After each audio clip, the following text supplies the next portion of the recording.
শুনতে কি চাবে তোমায় স্বাগত। আজকে রয়েছে টেনিদার মজার গল্প ঢাউস, লেখক নারায়ণ গঙ্গোপাধ্যায়। গল্প পাঠে রয়েছি আমি সঞ্জীব। চাটুর্যেদের রোয়াকে বসে টেনিদা বললে, ডিলা গ্র্যান্ডি মেফিস্টোফেলিস ইয়াক ইয়াক।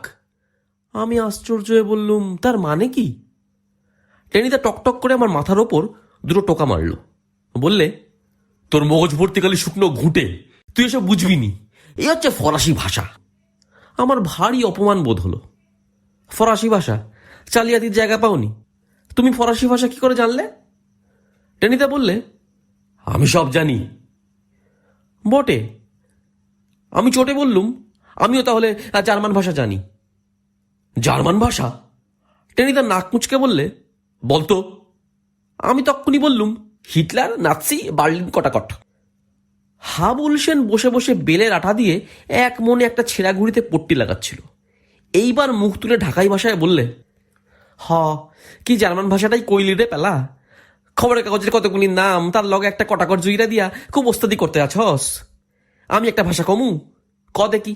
মেয়ে করে হুড়ুম খাইয়া হক্কই করছে, এইটার মানে কি? টেনিদা ঘাবড়ে গিয়ে বললে, সে আবার কি রে, ম্যাডাগাস্কারের ভাষা বলছিস বুঝি? ম্যাডাগাস্কার না হাতি? বিজয় গর্বে হেসে হাবুল বললে, মেকুর কিনা বিড়াল, হুড়ুম খাইয়া কিনা মুড়ি খাইয়া হক্কর করছে মানে এটা করেছে। হেরে গিয়ে টেনিদা ভীষণ বিরক্ত হলো।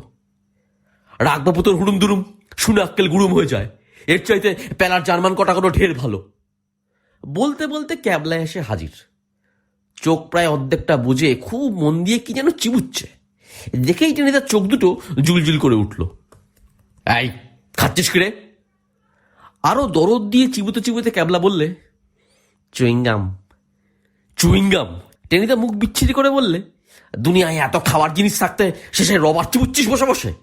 এরপরে জুতো শুক্তলা খাবি, এই তোকে বলে দিলুম। আমি বললুম, চুইংগাম থাক, কাল যে বিশ্বকর্মা পুজো, সেটা খেয়াল নেই বুঝি? টেনিদা বললে, খেয়াল থাকবে না কেন, সেজন্যই তো বলছিলুম ডিলা গ্র্যান্ডি মেফিস্টোফেলিস। ক্যাবলা পট করে বললে, মেফিস্টোফেলিস মানে শয়তান। শয়তান? চটে গিয়ে টেনিদা বললে, থাম থাম, বেশি পণ্ডিতে করিসনি। সব সময় ক্যাবলাটা মাস্টারি করতে আসে। কাল যখন মেফিস্টোফেলিস ইয়াক ইয়াক করে আকাশে উড়বে তখন টের পাবি। তার মানে? আমরা সমস্যাটা জিজ্ঞাসা করলুম। মানে মানে জানবি পরে, টেনিদা বললে। এখন বল দেখি, কাল বিশ্বকর্মা পুজোর কিরকম আয়োজন হলো তোদের? আমি বললুম, আমি 2 ডজন ঘুড়ি কিনেছি। হাবুল সেন বললে, আমি 3 ডজন। ক্যাবলা চুইংগাম চিবুতে চিবুতে বললে, আমি একটাও কিনিনি। তোদের ঘুড়িগুলো কাটা গেলে আমি সেইগুলো ধরে ওড়াবো। টেনিদা মিটমিট করে হেসে বললে, হয়েছে, বোঝা গেছে তোদের দৌড়। আর আমি কি ওড়াবো জানিস? আমি এই টেনি শর্মা। টেনিদা খাড়া নাকটাকে খাড়ার মতন উঁচু করে নিজের বুকে দুটো টোকা মেরে বললে, আমি যা ওড়াবো তা আকাশে বো বো করে উড়বে, গো গো করে এরোপ্লেনের মতন ডাক ছাড়বে। ডিলা গ্র্যান্ডি। বাকিটা ক্যাবলা আর বলতে দিলে না, ফস করে বলে বসলো, ঢাউস ঘুড়ি বানিয়েছো বুঝি? বানিয়েছো বুঝি? টেনিদা রেগে ভেঙচে বলল, তুই আগে থেকে বলে দিলি কেন? তোকে আমি বলতে বারণ করিনি? ক্যাবলা আশ্চর্য হয়ে বললে, তুমি আমাকে ঢাউস ঘুড়ির কথা বললেই বা কখন? বারণই বা করলে কবে? আমি তো নিজেই ভেবে বললুম। কেন ভাবলি? টেনিদা রকে একটা কিল মেরেই উহ উহ করে উঠল। বলি, আগ বাড়িয়ে তোকে এসব ভাবতে বলেছে ক্যারা? পেলা ভাবেনি, হাবলা ভাবেনি, তুই কেন ভাবতে গেলি? হাবুল সেন বললে, ওইটাই ক্যাবলার দোষ। এত ভাইবা ভাইবা শেষে একদিন কবি হইব। আমি মাথা নেড়ে বললুম, কবি হওয়া খুব খারাপ। আমার পিস্তত ভাই ফুচুদা একবার কবি হয়েছিল, দিন রাত কবিতা লিখত। একদিন রামধন ধোপার খাতায় কবিতা করে লিখল, 5খানা ধুতি 7খানা শাড়ি এসব হিসাবে হইবে কিবা, এ জগতে জীব কত ব্যথা পায় তাই ভাবি আমি রাত্রি দিবা।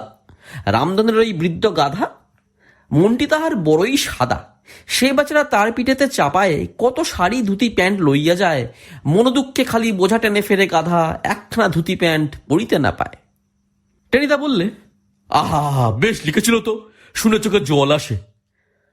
হাবুল মাথা নেড়ে বললে, খুবই করুণ।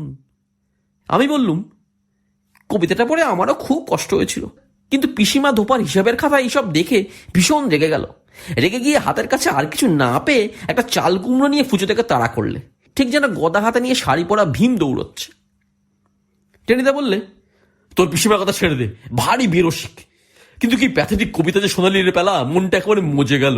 ইস, সত্যিই তো, গাধা কত ধুতি প্যান্ট শাড়ি টেনে নিয়ে যায়, কিন্তু একখানা পরিতে না পায়। বলে টেনিদা উদাস হয়ে দূরে একটা শালপাতার ঠোঙার দিকে তাকিয়ে রইল।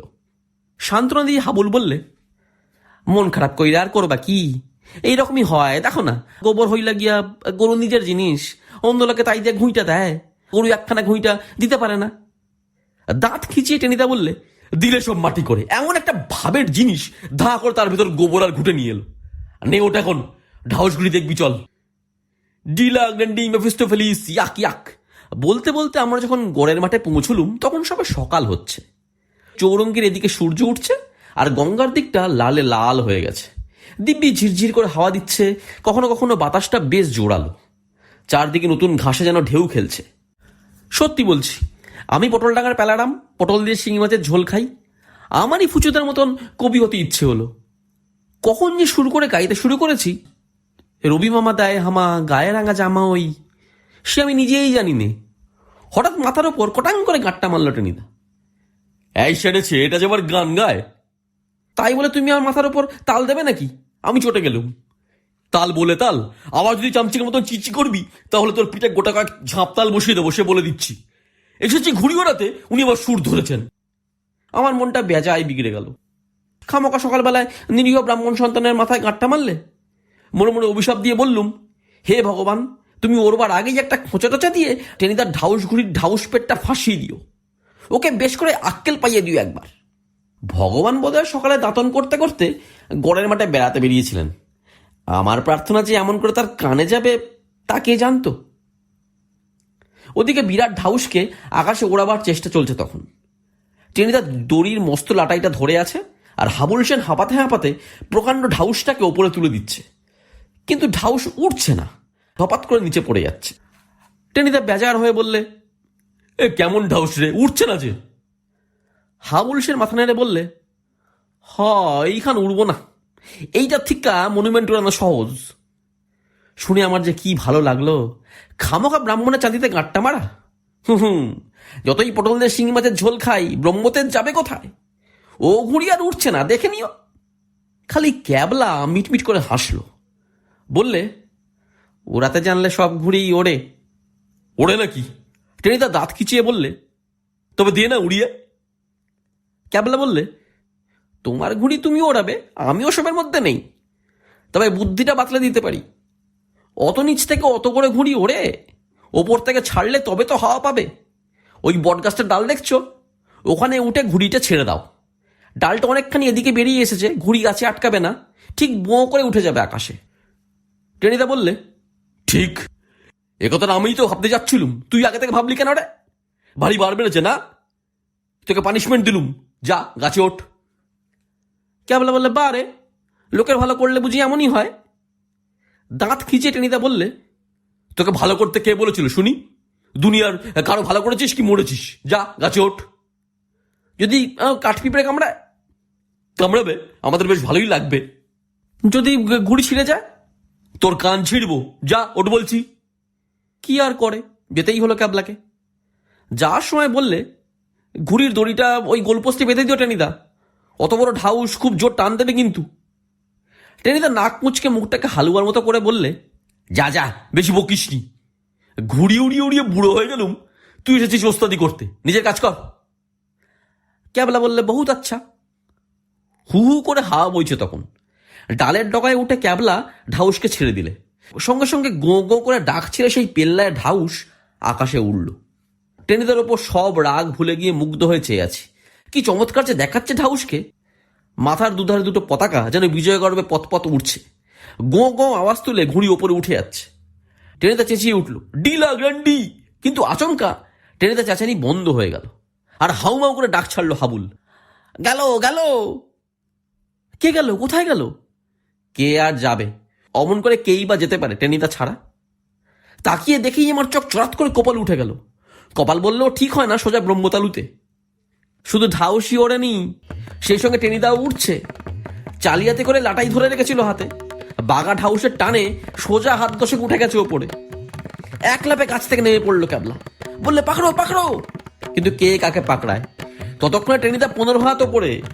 সেখান থেকে তার আর্তনাদ শোনা যাচ্ছে, হাবুল রে, প্যাগলা রে, ক্যাবলা রে। আমরা তিনজন একসঙ্গে চেঁচিয়ে উঠলুম, ছেড়ে দাও লাটাই, ছেড়ে দাও। টেনিদা কাউ কাউ করে বললে, পুরো যে হাত পা ভাঙবো। হাবুল বললে, তবে আর কি করবা, উইরা যাও। ঢাউস তখন আরো ওপরে উঠছে। জোরালো পূবের হাওয়ায় সোজা পশ্চিমমুখ ছুটেছে গো গো করতে করতে। আর জালের সঙ্গে মাকড়সা যেমন করে ঝোলে, তেমনি করে মহাশূন্যে ঝুলতে ঝুলতে চলেছে টেনিদা। পিছনে পিছনে আমরাও ছুটলুম। সে কি দৃশ্য, তোমরা কোনো রোমাঞ্চকর সিনেমাতেও তা দেখোনি। ওপর থেকে তারস্বরে টেনিদা বললে, কোথায় উড়ে যাচ্ছি বলতো? ছুটতে ছুটতে আমরা বললুম, গঙ্গার দিকে। হ্যাঁ। ত্রিশূন্য থেকে টেনিদা কেউ কেউ করে বললে, গঙ্গায় পড়বো নাকি?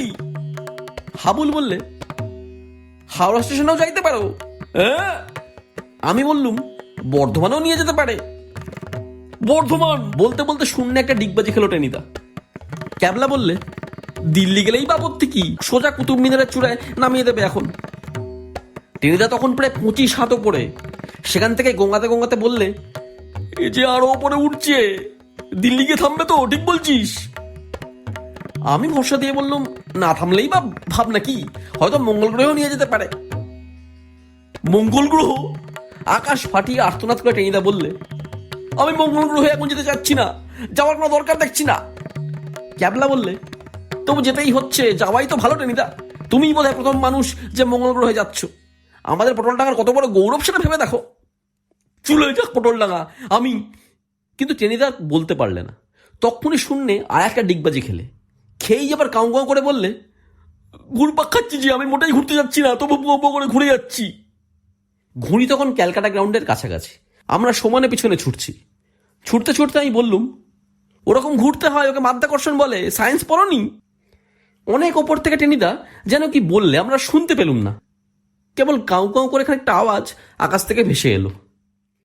কিন্তু ওদিকে ঢাউস যত গঙ্গার দিকে এগোচ্ছে তত হাওয়ার জোরও বাড়ছে। পিছনে ছুটে আমরা আর কুলিয়ে উঠতে পারছি না। টেনিদা উঠছে আর ডিগবাজি খাচ্ছে আর উঠছে। স্ট্র্যান্ড রোড এসে পড়লো প্রায়। ঘুড়ি সমানে ছুটে চলেছে, এক্ষুনি গঙ্গার ওপরে চলে যাবে। আমাদের লিডার যে সত্যিই গঙ্গা পেরিয়ে বর্ধমান হয়ে দিল্লি ছাড়িয়ে মঙ্গল গ্রহেই চললো। আমরা যে অনাথ হয়ে গেলুম। আকাশ থেকে টেনিদা আবার আর্তস্বরে বললে, সত্যি বলছি, আমি মঙ্গল গ্রহে যেতে চাই না, কিছুতেই যেতে চাই না। আমরা এইবারে এক বাক্যে বললুম, না তুমি যেও না। কিন্তু নিয়ে যাচ্ছে যে। তাহলে তাড়াতাড়ি ফিরে এসো, ক্যাবলা জানিয়ে দিলে। আর পৌঁছে একটা চিঠি লিখো। আমি আমি আরো মনে করিয়ে দিলুম, চিঠি লেখাটা খুব দরকার। টেনিদা বোধহয় বলতে যাচ্ছিল নিশ্চয়ই চিঠি লিখবে, কিন্তু পুরোটা আর বলতে পারলে না। একবার কাউ করে উঠেই কুক করে থেমে গেল।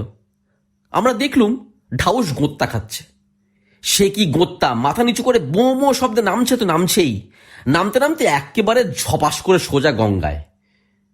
মঙ্গল গ্রহে আর গেল না, মত বদলে পাতালের দিকে রওনা হলো। আর টেনিদা টেনিদা কোথায়? সেও কি ঘুড়ির সঙ্গে গঙ্গায় নামলো? না, গঙ্গায় নামেনি। টেনিদা আটকে আছে আউটরাম ঘাটের একটা মস্ত গাছের মগ ডালে। আর বেজায় ঘাবড়ে গিয়ে একদল কাক কা কা করে টেনিদার চারপাশে চক্কর দিচ্ছে। ছুটতে ছুটতে আমরা গাছতলায় এসে হাজির হলুম। কেবল আমরাই নই, চারিদিক থেকে তখন প্রায় 100-2 লোক জড়ো হয়েছে সেখানে। পোর্ট কমিশনারের খালাসি, নৌকার মাঝি, 2টো সাহেব, 3টে মেম। ও মাই, হোয়াজ দ্যাট বলেই একটা মেম ভিড় মিখেলো। কিন্তু তখন আর মেমের দিকে কে তাকায়? আমি চেঁচিয়ে বললুম, টেনিদা তাহলে মঙ্গল গ্রহে গেলেন না শেষ পর্যন্ত? টেনিদা ঢাউস ঘুড়ির মতো গো গো করে আওয়াজ করে বললে, কাকে ঠকরাচ্ছে, নেমে এসো তাহলে। টেনিদা গাঁ করে বললে, পারছি না, উফ, কাকে মাথা ফুটো করে দিলে রে পেলা। পোর্ট কমিশনারের একজন কুলি তক্ষুনি ফায়ার ব্রিগেডে টেলিফোন করতে ছুটল। ওরাই এসে মইবে নামিয়ে আনবে। চাটুর্যদের ওয়াকে বসে আমি বললুম, ডিলা গ্র্যান্ডি। সারা গায়ে আইডিন মাখানো টেনিদা কাতস্বরে বললে, থাক, ও আর বলিসনি, তার চাইতে একটা করুণ কিছু বল। তোর পুচুদার লেখা রামধনের ওই বৃদ্ধ গাদার কবিতাটাই শোনা, ভারী প্যাথেটিক, ভারী প্যাথেটিক।